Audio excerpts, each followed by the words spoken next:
UFP, the United Federation of Podcasts.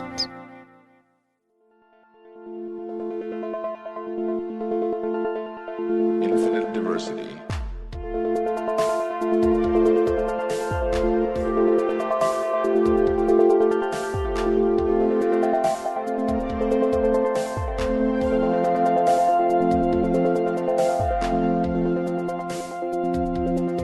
Live long and prosper, and welcome to Infinite Diversity, a Star Trek Universe podcast here on the United Federation of Podcast Network. I'm your host for today, Chrissie, and joining me is my co-host, Brandon. Justin is on assignment trying to figure out how much of the Bell riots we're going to see in the new season of Picard. Brandon, how are you today? I don't know, man. I've been here forever. It is lonely in this place. But I gotta say, this food, I'm eating all I can, so it's all good. Got my Murph stuffy. Right. Everything's good. Okay, as long as you're okay, and everything will come back together at the end, so it'll be all right. Yeah. How are you doing?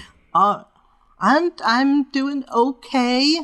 If people who follow me on Facebook, I don't think we said anything about it on Twitter, but one of our cats went off to Stoffel over the weekend. Aww. But we love her, and she had a good cat life. She was 14, so we can't. You can't say too ill about that. So. Did you yell up at the skies? Yeah. Open up the eyes and the whole vet's office was like, what? Like that? Yeah. That's perfect. All right, thank you. I needed that laugh about that. Yeah, but I'm super excited about the new Picard trailer. I know you're not as well. We'll get to that in a minute. And about the lovely schedule we have for upcoming Trek that's just going to be completely overwhelming and wonderful. Did you say I'm not excited? Didn't you say you were just like, It's fine. The Picard trailer? I'm still excited. Yeah. Oh, okay. Forgive. I misinterpreted your statement. I know. That's the thing with people. I mean, like, not you in general. It's just like, if you're not like just vomiting happiness, then it's like, I don't know, like, it was fine. It was a fine trailer, but I'm still excited for the show, you know? Oh, so. Yeah, I didn't think you weren't excited for the show. I mean, yeah. All right, well, before we get into those bits of news, we would just like to take a moment to thank our Patreon patrons who make this show possible, particularly our associate producers, Justin Oser and David Willett. Listeners, we'd love to add your name to this list, and we can do that with your monthly subscription of just $10 at patreon.com/UFPEarth. Okay, so the first thing here, we got our schedule for Star Trek for, it looks like about the next 8-10 months. 6 months. Give or take, and actually really pushed out into 2023 because of talk of what's going to happen after. But just as a quick, if you haven't seen it, reminder, and we're going to link to the article from TrekCore in the show notes here. Okay, so Discovery's back with 6 more episodes finishing out the season, starting on February 10th. All right, just a couple of weeks now. And then that'll be done on the 17th of March. And we did get an announcement that it's renewed for season 5. So that's not terribly surprising, but also good to hear. Okay, and then Picard. Picard's going to be here on the 3rd of March.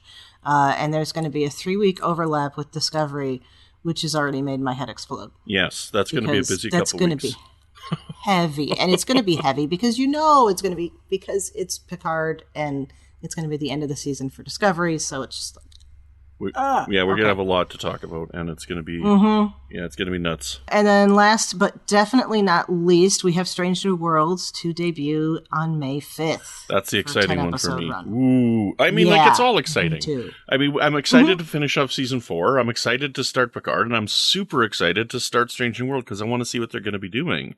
You know, I want to go back to something you mentioned there that I think is interesting. Sure. The season 5 renewal of Discovery also came with the announcement that it's only going to be 10 episodes, which is pretty interesting. True. Now, I think that's good because there's been a couple times in the seasons where I've felt they're filling out the season. So, you know, I think this comes more in line with what they want to do with their show. They want to be running like maybe, 5 shows at a time, 10 episodes at a time. And then there's your 50 weeks a year with maybe a special or a something along the way, to fill up the year. But I don't know. I think that's good. I think it's going to be trim. I think it's going to be a good pace for the season. So I'm actually looking forward to just having a 10 episode run as well. So. Yeah, I think that is going to be better in terms of not having filler. I do have to admit the 90s nostalgia in me does appreciate a few filler episodes, but things just aren't that way anymore, so that's okay. Yeah, they're not. I mean, we can't get 26. As much as I would like to. I mean, we just can't do it anymore, so we might as well get the best we can, as condensed and as awesome as we can get it, right? The best type of storytelling we can get, so... And I think, didn't they say, wasn't the first season supposed to be 10 or 11 episodes, and then they ended up adding? I think it was announced as 13, and then they made it to 15, and then the second was 13, and they made it 14, I think. Yeah. And then the third was 13, and the fourth was 13. So. Okay. So we'll see. Yeah. Give themselves a little wiggle room. Not that anybody's going to be complaining. Yeah. There's more episodes, so. So with this day of all these announcements here, I just want to, go onto my Twitter thing here for a minute and say, look, guys, okay, so on a day like that, when we get lots of announcements, a lot of people cultivate their feeds to get rid of the trolls in their feeds, because there's a lot of negative fandom out there, and a lot of people just don't want to see it and don't want to interact with it. And now that my feed is cultivated that way, the trolls that I see are the fans of the show who love the show, who are trying to provoke and call out the real trolls, right? Where they're like, oh, I thought Kurtzman said it was canceled and whatnot, blah, blah, blah. I read that this was canceled. And it's like, okay, guys, we get it. It's not going to be canceled anytime soon. Those guys are wrong. We know that they're wrong. We just need to stop calling them out and calling attention to it and just let them go away, okay?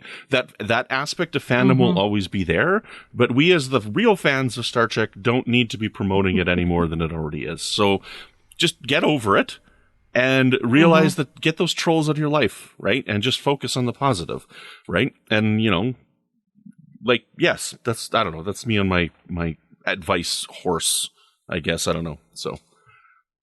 Nothing wrong with that. Yeah. No, I can't disagree. I mean, I didn't have the experience of seeing people who I thought were not trolls acting trolly, because I have the people that I want to see what they're saying set to notifications, and I really don't scroll through Twitter much beyond that. Yeah. So I don't, unless somebody's like responding to something, I don't usually see it.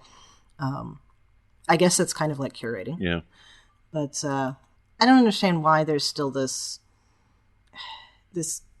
I don't want to say hatred.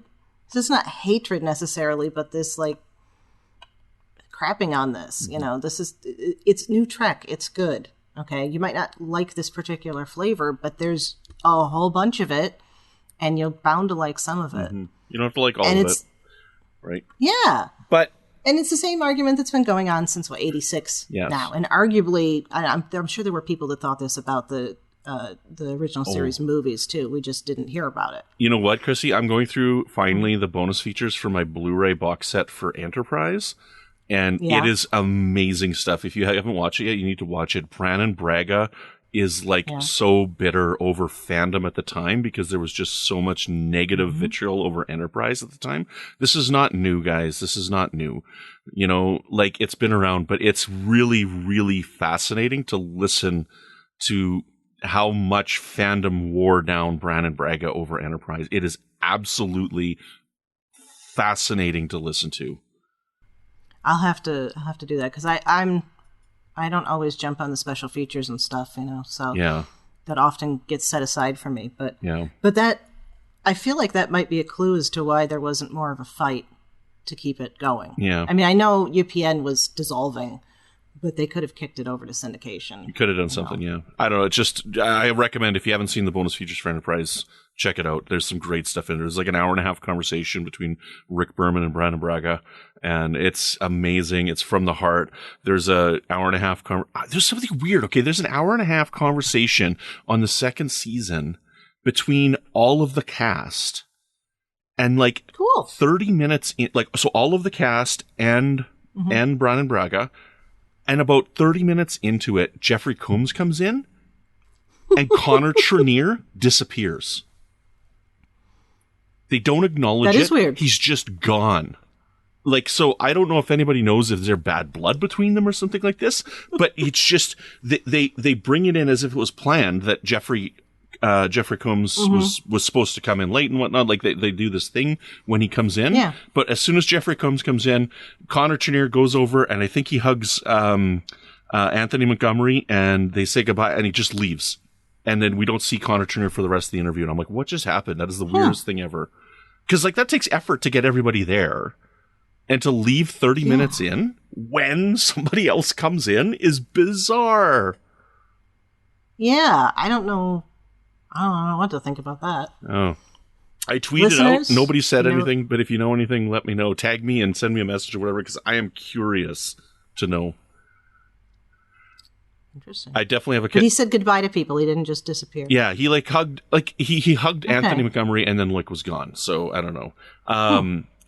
I definitely have a question for Connor Trinneer at the next convention that I see him at, though. That's for sure. So... Yeah. Maybe, is he supposed to be at Chicago? I don't know. I don't know if I'm going to be at Chicago anymore. Oh, that's right. Frickin' COVID. So stupid COVID. Everybody, I swear to God, if you are listening to this and you are not vaccinated, what is wrong with you? Assuming you don't have a medical condition that prevents it. But you know what I mean. Yeah. All right. Anywho. So, yeah. So we've got a bunch of Trek coming up. Every week till July. And then probably longer, because when Strange New Worlds ends, we're probably going to jump right into Lower Decks. Yes. Or the remainder of Prodigy. Oh, true. Yeah. Yeah. Yeah, that's why I was figuring like the rest of the year, even though they haven't announced all of it yet. But that's cool. Mm-hmm. I mean, this is like, drinking from the fire hose, as the saying goes. Yep. You gotta drink from the fire hose. I gotta show Aubrey UHF. Oh, God, I haven't seen that in, I don't even know how long. Okay. Right. So the other piece of news we have for today is, of course, the new Picard trailer. Mm-hmm. Yay. We're very excited about Picard. All right. So I know you weren't like gung-ho on the trailer itself. Yeah. It's fine. Yeah. It's fine. I mean, like, I loved seeing Guinan. I'm super stoked to see what's going on. But I mean, the last trailer just had me way more than this one did. Like the tone of that last trailer, with the music and everything like that. Like, I don't know, that was the one that really got me going. And I mean, I loved seeing Guinan. I'm looking forward to seeing her. Yeah. I hope we get more than just one scene with her. But I don't know. I'm stoked for the show, but the trailer was fine. So, yeah, this analysis of trailers is just, I kind of find it amusing because, we all grew up with like, there's two trailers. There's one that's going to be on the front of this movie, and there's one that's going to be on the front of this other movie specifically. And that's it. And there's not like the super duper analysis. You didn't pick up your Star Trek communicator and there was a 3-page, analysis of the trailer. So all of that is still kind of new to me, since with Discovery and stuff. But, so the idea of like, oh my God, this is the greatest thing, people are freaking out over the trailer, and yeah, it's great that Picard's coming, but, it's just more information. I don't know. That sounds really cynical. Yeah. I don't know. It's, it's exciting. Everybody's excited. I mean, I don't know. Like, I'll call it flat out. Okay. Like I think Guinan calling her bar 10 on the street forward is lame. I think that's really, really eye-rolling. Like that really... Ooh. And fandom loves it, and that's fine that you love it, okay? That's fine if you love it. I don't know. I just rolled my eyes with it. I'm like, oh my goodness. Like, because... If it's... Oh, go ahead. Because, like, what? Like, she did stuff after she left the Enterprise, and that was only 6 years of her 700-year life or however old she is, right? Like, and I know that she loves Picard, right? But I mean, I don't know. Like, so she went and just looked for a place and was like, you know what? I'm buying a place on this street that's called Forward Avenue. I don't know. Whatever. That's fine. I don't know. I just thought it was kind of eye-rolly. But it is to me too. Unless they have a really good like reason for it. Like I could see that, like, oh, this was where the Galaxy class ships were designed, and they all had a 10 forward. So but the odds of that. No, I think it's just going to be an Easter. It's just an Easter egg fan service. Yeah. Yeah. So, and that's all right. Good for you if you loved it. I mean, like, I don't want to crap all over your fandom if you guys loved it and listening, for the people who are listening. But I don't know. It's the thing I am excited for is seeing Guinan, and that big hug that they had for each other was great, because they are old friends and they've been through a lot, so. I wonder if she's going to be in the past as herself before. Not the 10 Forward thing, obviously, but... You think... I don't know if she'll be on Earth at the 2024. Is that what you think? It's 2020. Yeah, no, that just kind of popped in my head, because we've already done that, so that would be a bit covering the same territory. I don't know. Yeah. Anyway. Because we got the impression that she left Earth for a long while. So that could be in the past, it could be in the present, so... but yeah, it's going to be good. We're only a few weeks away. We're only about 2 months away right now, so not even a month and a bit. So I'm super excited. 6 weeks. I got to rewatch the first season. I haven't done a solid rewatch of the first season because the end of it's like, oh, this is sad. I don't want to do that to myself. It's like I'm not going to put in Wrath of Khan right now because I don't want to watch that. So it's the same with the Picard thing. But I got to do that, and I got to get my parents to watch this season 2 of Discovery so that they can be ready for Strange New Worlds. So, what else? Oh, right. You tweeted out something funny today about the person that looks like a zombie. Oh, yeah. So I just want to establish, yes, that's weird, and we will be talking about it. Okay, so does that not like? Okay, so I wanted to say this, but I didn't want to say it, and then Kevin Dillmore responded to my tweet, and he said it. Doesn't it look a bit like Bashir? Like, it looks a bit like Alexander Siddig. I mean, it's blurred, it's out of focus, Let me pull it up again. I did see that he mentioned that, but I was looking at it on my phone, so it was small. I'll look at it on the larger screen now. Yeah, like, it kind of looks like him a little bit. It seemed like this person was considerably balder than... Of course, that doesn't mean anything, right? Yeah, he's in the shadows. Yeah. He's got longer hair. His eyes are whited out. So it's tough to say. But all that I said is, like, with my tweeted out too, I'm like, what in the zombie F is this? Like, who is this person here? Right? Because he totally looks like a zombie. So, who knows? Yeah, I don't... Oh, that's weird. Anyways, I'm excited nonetheless. Yeah. They aren't past grabbing the actors, the full cast actors from the other series and bringing them in as bit parts elsewhere. Yeah. Renee Auberjonois did that. Didn't Armin Shimmerman? No, Armin Shimmerman was on Stargate. Never mind. But yeah, I don't know. Aubrey and I have just been watching the Paranormal Activity movies, so my first thought is maybe it's Toby. So I've only seen the first one of those, and it was a long time ago. Anywho, so. Yeah, so that's we're not going to pick apart the Picard trailer so much as other shows might. I don't know why I feel like I'm having to apologize for that. Forget what I was going to say. Yeah, there's lots of people out there doing it. Anyway, so yeah, if you want to find the picture, it's a brief shot near the end of the trailer. Picard's walking, there's a beach and whatnot behind him, and there's some creepy looking dude that kind of like comes out from behind him off to the side, and he's just got all white eyes, and I don't know. Yeah, and he looks ragged. Yeah. Like, he does have a zombie or walker feel to him. Yeah. So, I don't know. Maybe we get that, finally get that Walking Dead crossover. Get Sonequa Martin Green to play Sasha, come back, it'll be great. And what's his face? Because her husband was on Walking Dead, too. I can't think of his name. Oh, was he? It's been so long. Yeah. It's funny because, like, I started watching season 7 of Walking Dead, which was her last season, after I watched Discovery, because I was behind on Walking Dead for a while. But, yeah. Anyway. All right, so that's it for news. So today, our main point of discussion here is the most recent episode of Prodigy, and that is Time Amok, which is a fun little play on that title. And of course... to talk about that, I think it's pronounced differently. Sorry, I think it's pronounced. It's like Yoda. Time Amok. Is that not what it is? Sure. Why not? I'm a dad. Once in a while, the lame dad jokes just come out. I'm sorry, it's a bad joke. Aubrey's giving me the stink eye right now because it's a bad joke. It's allowed. All right, so that's who I was about to introduce. Here we have Aubrey. We're here to talk to us about the episode today. Hello. How you doing? I'm doing good. Good. Glad to hear it. So what'd you think?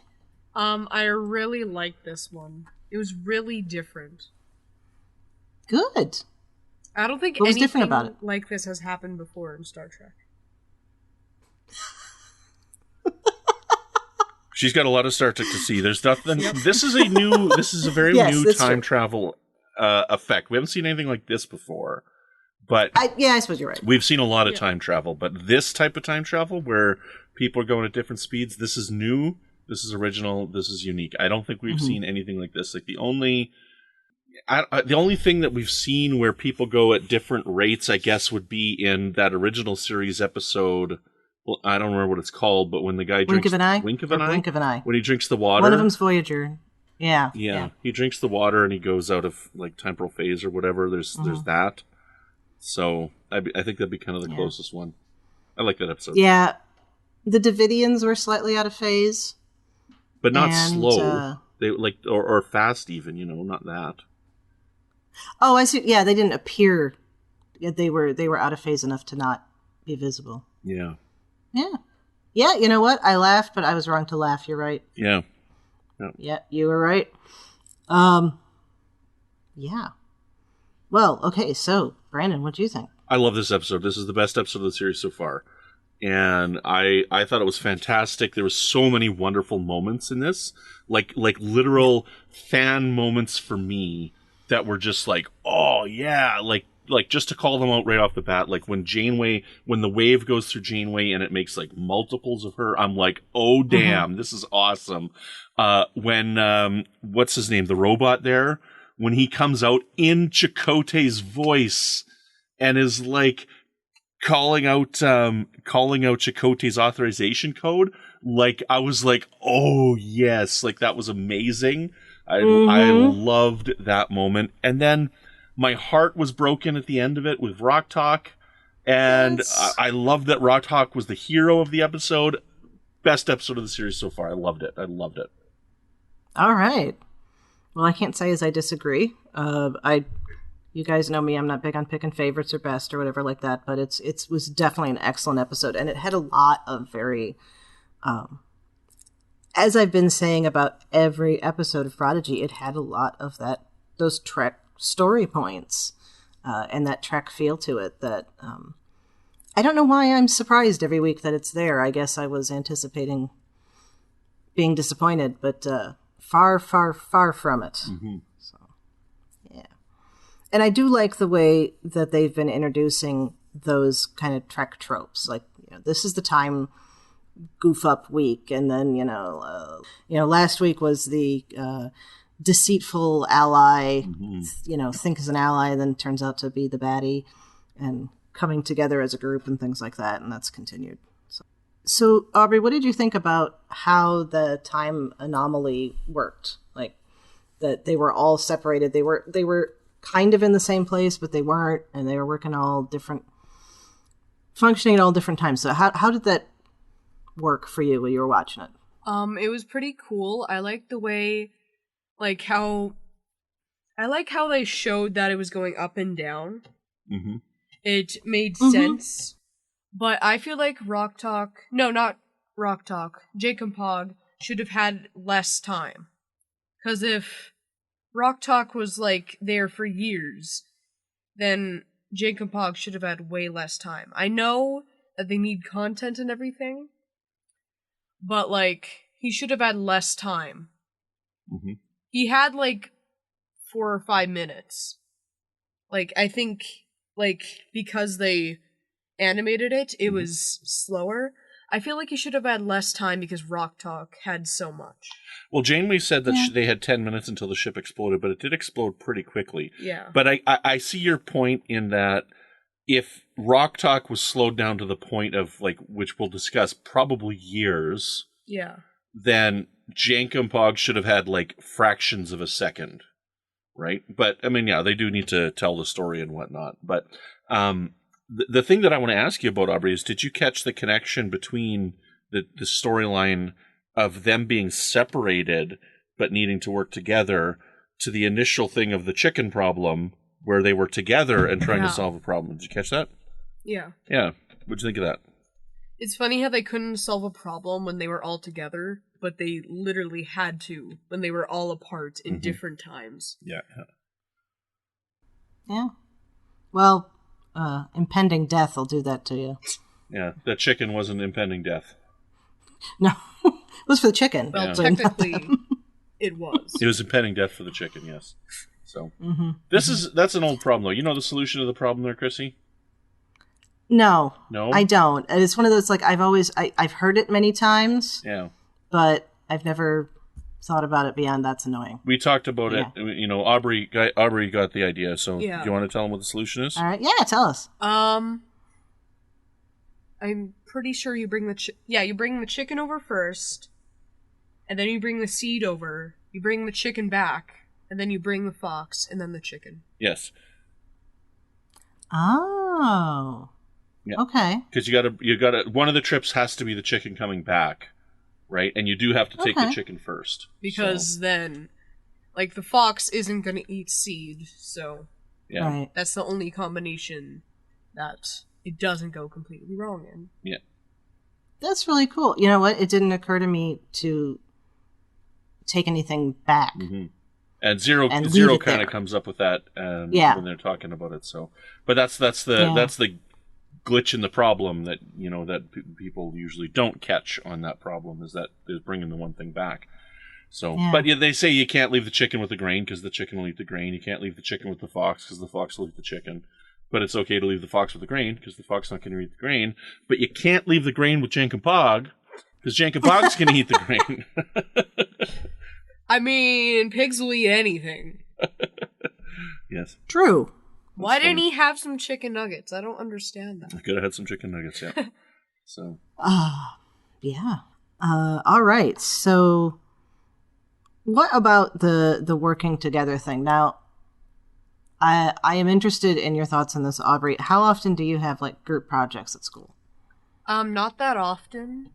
I don't really work well with others. It's not because that I'm not good at the projects. It's that everybody else isn't good.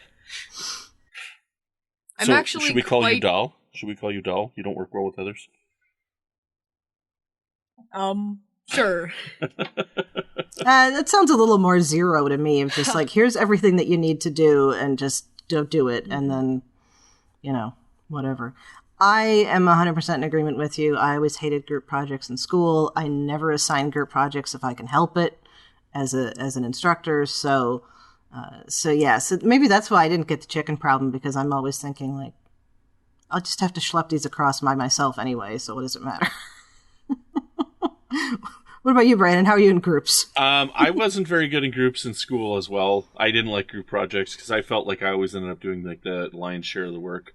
However, when I went back to university, so like after like 10 years or whatever, I decided to go back to university and get a diploma, and we had to do a group project, and we actually did very good, and we all worked on like different aspects of it, and we worked together, and we came up with good ideas, and it ended up being fun and original. And I was very disappointed in the teacher because I think she gave us like a 95 on the project, and she's like, that's one of the highest marks we've ever had that she's ever given out. So it was a good one because we added like singing and elements to this university project. It was pretty fun.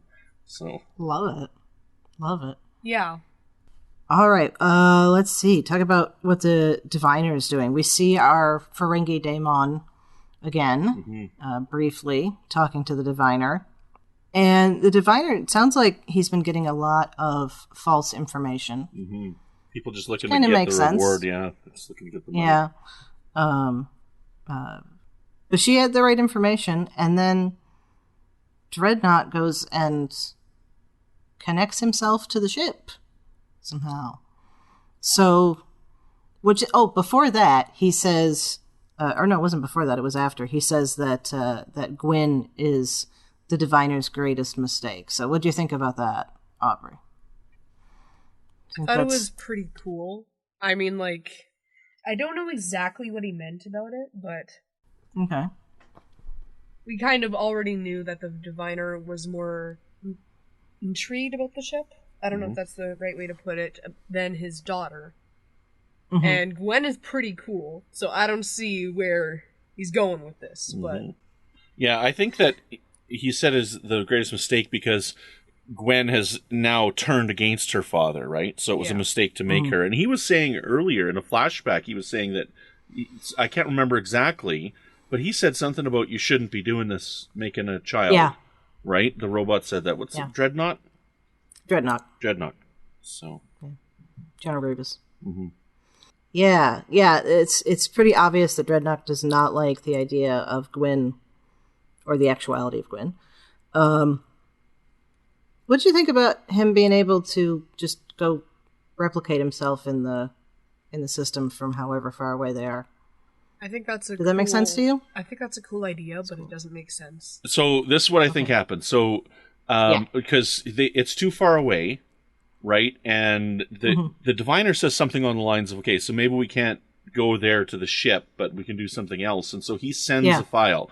Like Dal himself says someone loaded a file, right? When he goes to use the vehicle replicator. So what they did is they sent a file for them to make another copy of the Dreadnought. But I mean, like, so is there 2 Dreadnoughts now? Because it's not like the Doctor in Ship in a Bottle or whatever it is, or Message in a Bottle, where they just sent the Doctor himself back to the Alpha Quadrant. Like, I think they created a file and they sent a duplicate copy of his programming, right? And so now I think there's actually 2 Dreadnoughts. Yeah, but I don't think there's going to be 2 for long. Mm-hmm. Well, the one's just out in space, so what's he going to do? No, well, see that. So that's the thing. Okay, so we've got this weird time element happen. So at the end of the episode, when they fixed everything, we saw the time pushed, and it like cleaned up the dishes, and it cleaned up the rooms and whatnot immediately. But at the end, Dreadnought was in that bay again, kind of like torn apart, and we see the last shot we see is his eye red, right? Oh, he's still on the ship. So, I don't think he's out in space anymore. Yeah. We'll find out in a week. So, like, the way that I interpret this is the classic Star Trek reset button, in that, like, nothing's happened. They remember because they were, like, out of sync, but, like, we've gone back to the moment before they entered that anomaly, or whatever it is, or after it, or whatever, before they blew up anyways. You know what I mean? Yeah. So then... Okay, so he was in process of replicating himself. Interesting. Do you think the Diviner and Dreadnought knew that they were right near that storm? No, I don't think they did. I think that's just... unfortunately happened at the same time. That's right, yeah. That's what I think. Yeah, that wasn't planned like that. What I didn't understand about that, and actually now that we've been talking about it, makes a little more sense to me. But if you can send that kind of file like that, why can't you just get into the navigational system and tell it to come back? You know. But I guess having talked about this, it's more like the Dreadnought was more like a virus being introduced, and then he can go to the navigational system. Right. Like they sent the file because they sent it to something that's designed to replicate things, where the control systems of the computer would probably have a little bit more protection and like encoding of codes and whatnot. So I guess that the replicator would be like a kind of a hole in the system, or a way to get through the system. Yeah. And why do they still have those things? Pardon me? Why do they still have those things? They're dangerous. Well, because they need to make replicators? Things. Yeah, they still need to make things. Like the mission log Prodigy account tweeted out a question: do you think that the file was already there? Because I mean, we did see him on the ship, but I don't think the file was already there. I think they just sent the file just now. Yeah. Because if the file was already there, then they would have to go into the ship, upload the file, then they would go back out. But they didn't know where the ship was. Yeah, because the Diviner didn't know where the ship was. We saw Janeway and Chakotay in them, and Dreadnought in that image. But again, we're assuming that's in the future, right? So I don't know. Like, there's a lot of interesting questions to get answered here. Yeah. I don't know. I hope that a lot of this is wrapped up by the end of the first season, because I don't know where they're planning on going with this. One more thing. How did Dreadnought know those commands? Well, see, that's a really good question, Aubrey, because like, we've seen him with Chakotay, right? So, like, I don't know, like, Dreadnought's got something interesting going on, because, okay, I'm going to just make the assumption that the stuff we saw of Chakotay happened in the future. The ship went to the past. Yeah. And that's why the files are there. So Dreadnought somehow has, like, gone back in time with the ship as well, right? So he would have infiltrated the ship, got the codes from Chakotay at some point, but we need to find out where Chakotay and his crew are. Yeah. Right? So, like, this opens up a lot of questions that it's like that you're trying to wrap your mind around, because I think there's going to definitely end up being time travel involved. So we got to see how this is all going to lay out and where all the chess pieces move and end up on the board at the end of it. So, but lots of fascinating questions. Like, Chrissy, I don't know if you know this or not, but this is the best Star Trek show of the Kurtzman era by far. Like, this show is amazing. I love this show. It is an excellent show. It is. It's and like I said, so much less kiddie than I thought it was going to be. But it's explained well. Like, Annika and Ezri watched this with us. You know, they didn't really want a podcast today, right? But so we've got Aubrey here. Yep. Hi. But, you know, they didn't have any questions. They weren't confused. Yeah. Right? I think they did a very good job of explaining it. I mean, even me as an adult, I'm like, okay, trying to wrap my head around this. Like, it is a complicated thing, but showing the images, showing how they're moving, showing the sine wave, right? Yeah. They gave lots of visual cues to help explain. They had the characters' pictures on so you could see up here is going faster, down here is going slower. Here's the characters. Annika's like, oh, we're going to see Murph next, right? Because they're going along the sine wave, get character to character. So, you know, it gave those visual cues, right? Yeah. Yeah, that was super well done. Before we step away from Dreadnought, though, there is a scene where Janeway confronts him on the bridge. Okay. And she says, like, oh, you're the one that corrupted my program. And he says something like, maybe not, but he says something to indicate that it wasn't him. Oh, okay. And I can't remember exactly what he says, but... Not exactly. Is that not exactly, yes.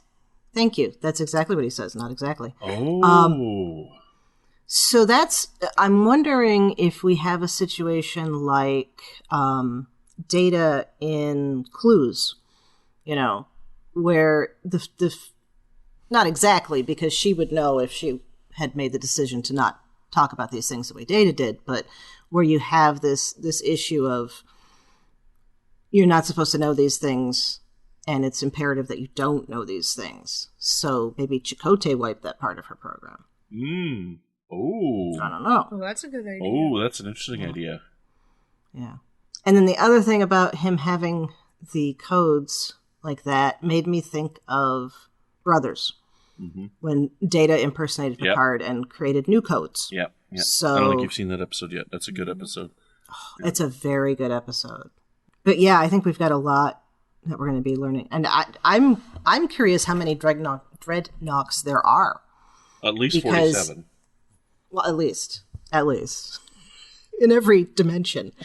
But it's entirely possible that, you know, maybe the original's with the Diviner, and then then there's the copy that we see, and then maybe the one that's on the ship in the flashbacks is a copy.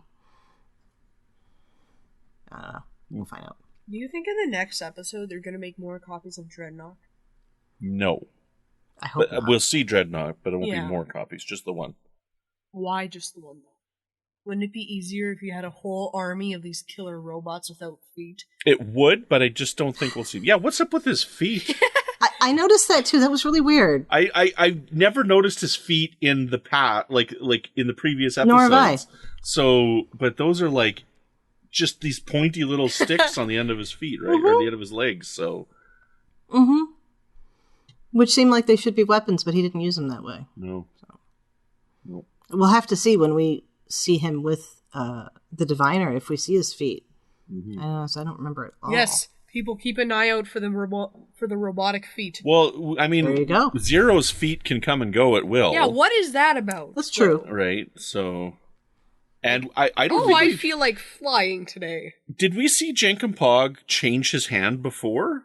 Yeah. We've seen that before? Like, not a lot, but yeah. What happened to his hand? At the end, he turned his hand, like that glove thing he has is like an artificial hand that can change into different things. When he's on the bridge at the very end, he turns it into like a hammer or something like that, and then it turns back into his hand. Missed that. Yeah, so he's got like a tool. It's like the wrencher requirement that we talked about on Picard. That's why he's an engineer, I'm pretty sure. Yeah. Like, I'm pretty sure he made his hand, but, like, he can change it to any sort of tool. Yeah. Programmable matter. Programmable matter in the hand. Maybe. Or holograms. Mm-hmm. Did you notice that there were little Starfleet insignia on the top of the screws? I did, yes. So, everything's branded Starfleet. Everything's branded. I want those branded shoes so I can leave the little Starfleet tracks in the snow. Oh, that would be cool. Yeah. All right, so we briefly mentioned Rock Talk, and we need to talk more about her because that is a heartbreaking situation, as you said. It didn't occur to me that it was years. I hope it wasn't years. I was thinking months, but... Well, she said, okay, so when we first saw Rock Talk, like, she was, like, freaking out quiet and crying, and there was already several dishes there. Yeah. So already time had passed. So then, either she was stress eating, or she's been there a long time. Yeah. And then Janeway talked to her, and then Rock Talk got freaked out because Rock Talk didn't want any more responsibility, and deleted Janeway, got rid of Janeway. But then when we come back, there's lots of dishes there, and then she works on Janeway, and she says it took her 276 tries to reinstate the program. Plus, you know, generally when you see people like checkmark things, they're checking off days. There was a lot of days checked off there. So I'm thinking she was alone for at least a year, probably longer. And that is just devastating to see. And again, because she's in a time area where the time is going slower, in real time, it's only like a minute or whatever, but in her perceptive time, it's like a long time. And that poor character, like she sat there at the end too. She's like, I learned this. I learned a lot of math. I had to learn this. Like she taught herself a ton of stuff. You don't just learn that quickly. Like that takes time to learn that stuff.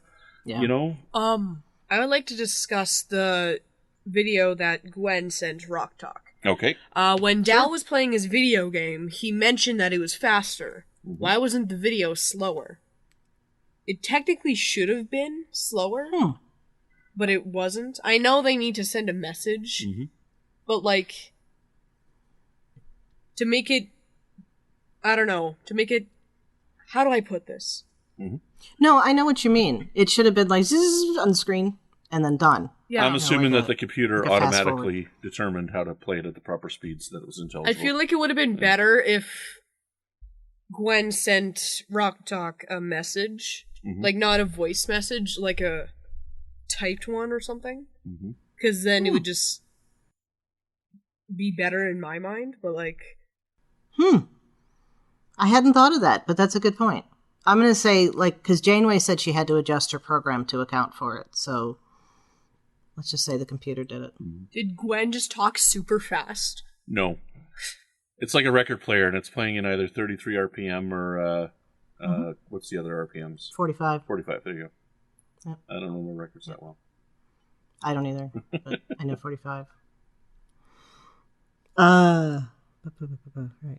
Oh, right. So, but we start out with her saying how she doesn't want to be the security officer, and you can understand why they'd want her to be the security officer.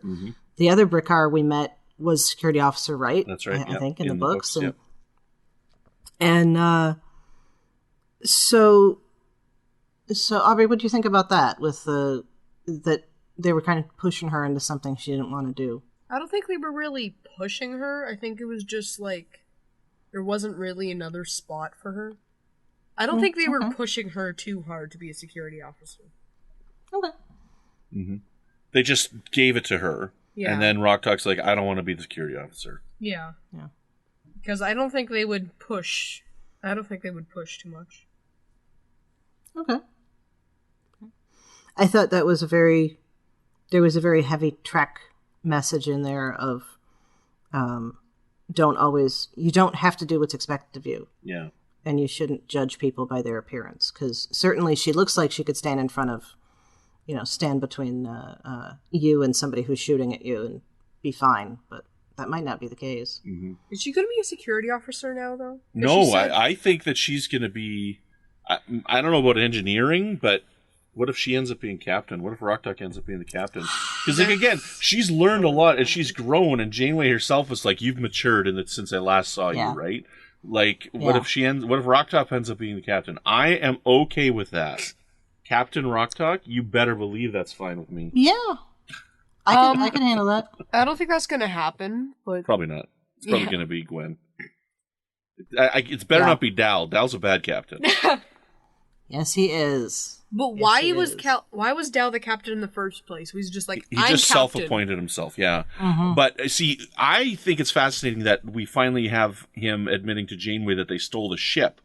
I think that's a good thing that we finally know that, and that's earlier than I thought we would get that revelation in the season. I don't think they had enough substance to make him tell her that, unless that they did that simulation a lot of times. Mm-hmm.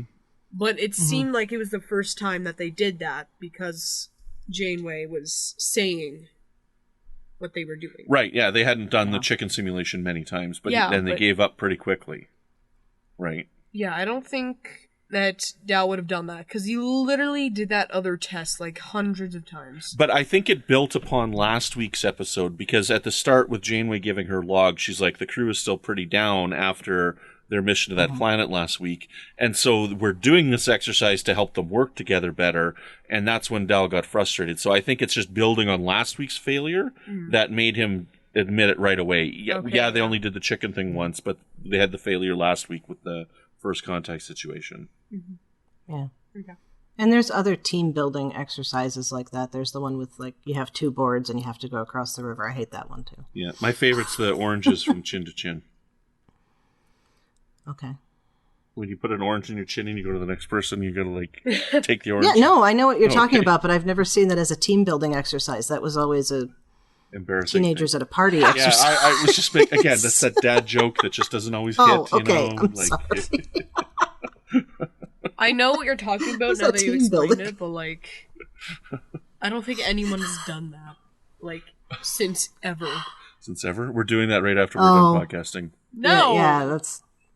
I just bought oranges today at the grocery store. There you go. You kids with your phones and your computers and your stuff, and you don't play with oranges anymore. I didn't have an iPhone when I was a kid by Apple. I had an orange phone, and it was just an orange. It was just an orange with numbers 1 to 9 on it, and we pretended to neck each other with it. That was my entertainment, and I had to go uphill both ways to get to school. Yeah, so in terms of what we have here on the outline yet, why did they go toward the Tachyon storm? Why didn't Janeway just be like, you should probably turn left or something? Plot point, right? Plot point. Why do you hate Star Trek, Chrissie? Yeah, I just totally... I hate MacGuffins. I just... Give me a reason for something. If they had just said hate Hitchcock? Basically, that's what you just said because he invented the MacGuffin. Did you just tell me you hate Alfred Hitchcock? Because Janeway was talking to Zero about the thing. She didn't know. Oh, there you go. Look at that. You go. She's better than both of us here. She came up with a good answer. That's good. Headcanon. Hitchcock invented the MacGuffin. Because Janeway was talking to Zero about a serious topic, and that wasn't necessarily obvious. She was occupado. Yeah, and there's no windows in the holodeck. Okay. So there you go. When Hitchcock did it, it was new, so let's give him credit for that. See, MacGuffin is more a plot device where it doesn't matter what it is. It's the thing that drives the story. Right. And the story's the important thing, not the thing that's driving the story. Right. Like in Pulp Fiction, it's what's inside the case. It doesn't matter what's inside the case. Yeah. That's still what's driving the story. The story's the important thing, not what's in the case. It doesn't matter what's in the case. So, in Hitchcock with The Lady Vanishes, it's like she's got the song that has the code for the treaty, and it doesn't matter what the treaty is. They want it. And that's what's driving the story, is them trying to get this song. Yeah, but wouldn't the ship detect it? The ship probably could have detected it, yes. But it didn't. No. Why? What, the tachyon? Yeah, the tachyon. I assume the ship told them what it was. Mm-hmm. Maybe just didn't tell Janeway. Mm-hmm. Maybe she's not set up to know everything that's going on all the time. Because she is just a helping thing. Like, that's why she can't do more, right? Right. Because she is a basic hologram. Yeah. We put a lot onto her because she's Janeway. But she's not Janeway. She's a hologram that looks like Janeway. But can't Janeway touch objects? Yeah. Oh, yeah. Why can't she touch people, then? She can. But then why didn't Janeway get in the group hug? Because she's the teacher. It wouldn't be appropriate. Yeah, she's the leader kind of thing. She's the... Yeah. Yeah, well, she had just saved all their lives, technically. If Dal didn't notice that everyone was gone, he would have just died and everyone else with him. Yeah. Yeah. So technically Janeway helped them save their own That's lives. a good message, too. Pay attention to what's going on around you. Video games. Stop playing on your iPad. That's the message of this story, Aubrey. Yeah. Got that? Nope. We're going to throw away your iPad after this. Then you owe me $400. Ooh. That's... No comment. All right. So, anything else we want to talk about here before we close up shop? Did I tell you this episode's amazing? I don't think you did. There is a lot in this episode. This episode is dense. It opens up a lot of questions for the storyline. It was well done. It was well written. I loved it. This episode is the best of the season so far. Yeah. Yep, like I said, I won't disagree. Why is I only got to watch it twice. I feel like I need to watch it at least one more time to get all the little bits, because I totally missed the thing about Jacob's hand. So I only saw it twice too. So I watched it on Thursday at lunch with the kids, and then we watched it about 2 hours ago. So I wasn't here for last week, so I couldn't really talk about this. But why isn't Dal a terrible person? Why isn't he? If he was raised by the Ferengi, because like a lot of people are like become what they are because of their environment. And I mean, like the biggest example of that is sports fans. Like you're generally a sports fan because you live in that city. There are like, I don't know, I don't want to say oddballs, but I mean, like there are fans who are in a city and don't want to be a fan of that one. They want to be a fan of another one because they want to, I don't know, it's hard to explain, but it's like. I've been that because Central Michigan University played football against University of Wyoming. Mm-hmm. And so I was the only person at the game that I saw anyway in a University of Wyoming sweatshirt because I had gone there. Right. So you had a reason to go there. See, when I was a kid and I tried to get into hockey, like I'm not much into sports, but I tried to get into hockey because my stepdad was into hockey and my stepdad loved Toronto. So of course I loved Montreal Canadiens. Yeah. Right. So, because I had to love something different. Right. So, but I never really got into sports, but yeah. It's all right. We got into Star Trek. That's better than sports. Oh, yeah. All right. So any final thoughts, Aubrey, about the episode, about what you think might be forthcoming? Any of that? Not really. Okay. That works then. Thanks so much for joining us. This was fun. Yep. Glad you could make it. Thanks, Aubrey. Yep. You're welcome. Okay. Goodbye. Bye. Bye. So, Brandon, where can people find you when you're not trying to figure out how to make a remote vehicle replicator work? You can find me on Twitter at Brandon Matella. You can find me here on the network with another show called Franchise Fatigue, which is all about movies, remakes, and sequels. And we are in the middle of our Scream series. And I'm looking forward to Scream 5. I've heard nothing but good about it. I haven't had a chance to watch it yet as of this recording. But we'll be recording our episode on Scream 4 tonight. It's that's what I love about that show, right? Is I love movies, I love remakes, and I love sequels.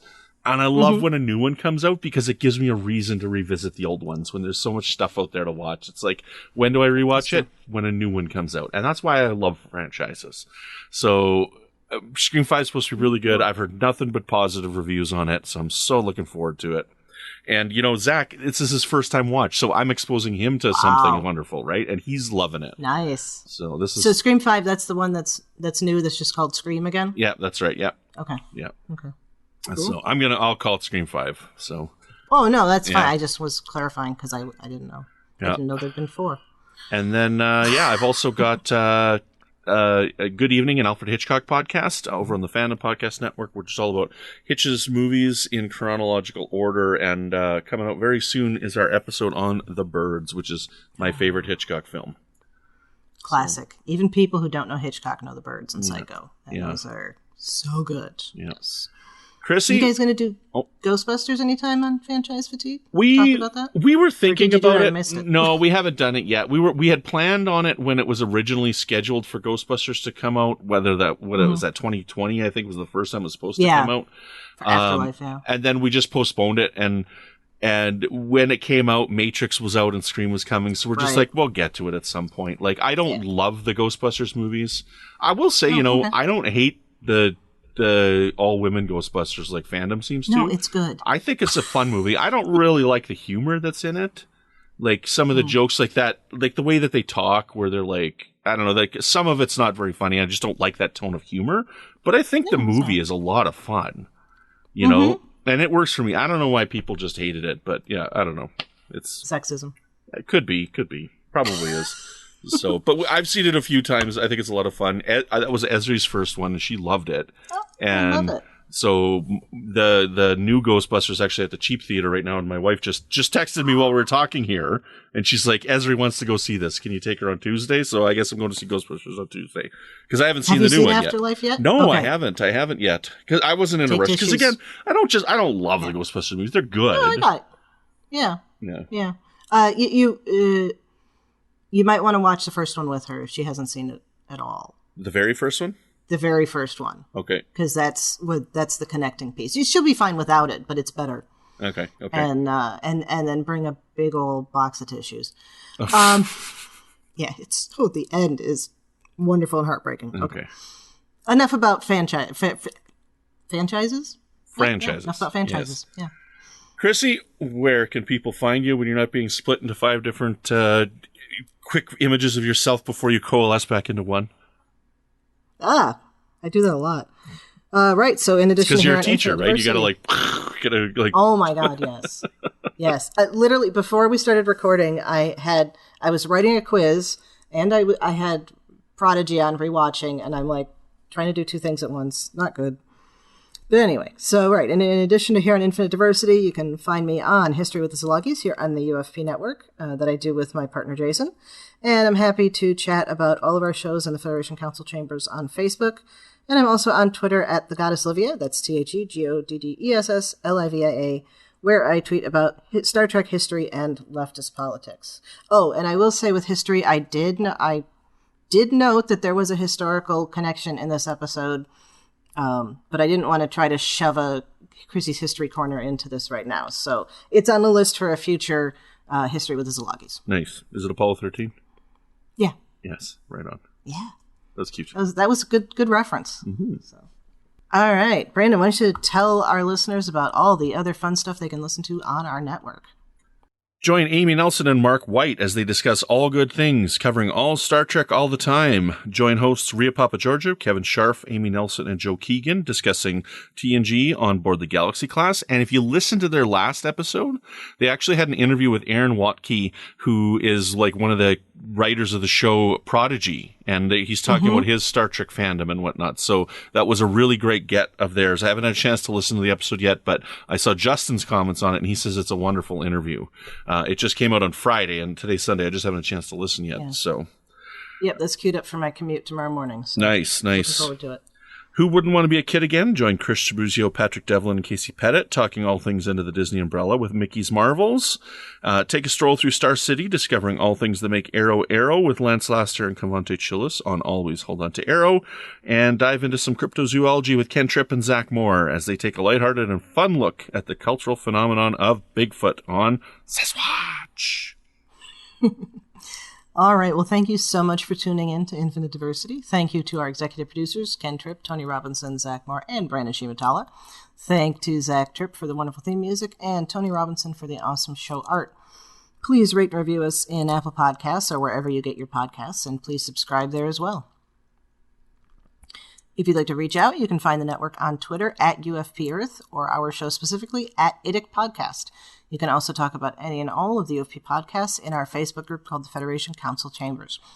Or you can email us at infinitediversity@ufp.earth.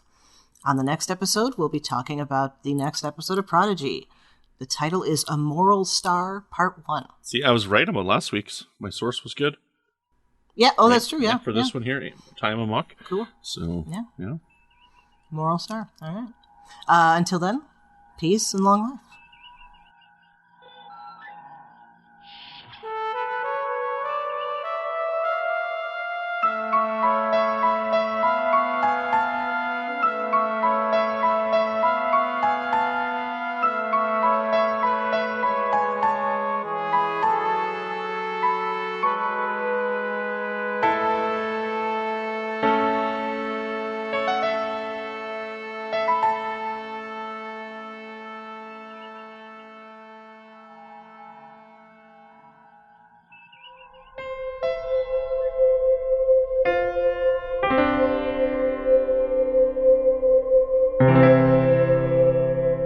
This has been a production of MTMR Media Works.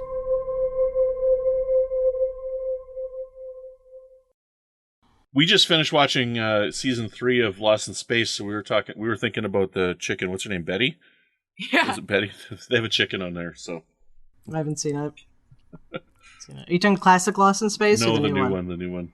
Okay, I haven't seen either, but just curious. Okay, that's cool.